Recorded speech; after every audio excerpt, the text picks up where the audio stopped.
সময় বদলে যায় জীবনের সাথে, জীবন বদলে যায় সম্পর্কের সাথে, কিন্তু সম্পর্ক বদলায় না আপনজনের সাথে। শুধু আপনজন বদলে যায় সময়ের সাথে। আজকে রাতের খাবারটা বাহির থেকে খেয়ে আসলাম।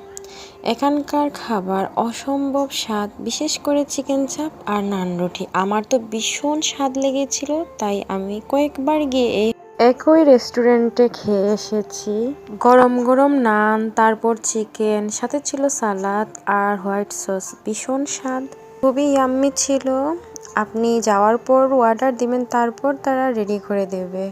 যে কোনো খাবারই গরম গরম খেলে ভীষণ স্বাদ লাগে। আমরা তো খুব মজা করেই খেয়ে এসেছি। আলহামদুলিল্লাহ, এটি আমাদের রাতের খাবার ছিল।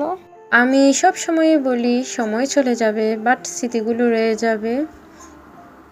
এইসব স্মৃতিগুলোই রয়ে যাবে আজীবন স্মৃতির পাতায়। বাট সময়টা সত্যি ঠিকই চলে যাবে। তাই আমি সময় পেলেই এই ছোট ছোট সময়গুলো উপভোগ করি। পরিবারকে নিয়ে ঘুরতে পছন্দ করি, খেতে ভালোবাসি। আমি সবসময় চেষ্টা করি সাধ্যের মধ্যে খুশি থাকতে, মেয়েকে খুশি রাখতে। আমার মেয়ে তো খাবারকে ভীষণ খুশি। বাচ্চাদের খুশিতেই আমাদের খুশি। আমরা সবাই সবাইকে ভালো রাখবো, ভালো থাকবো। আল্লাহ হাফেজ, টাটা, বাই বাই। সবাই ভালো থাকবেন।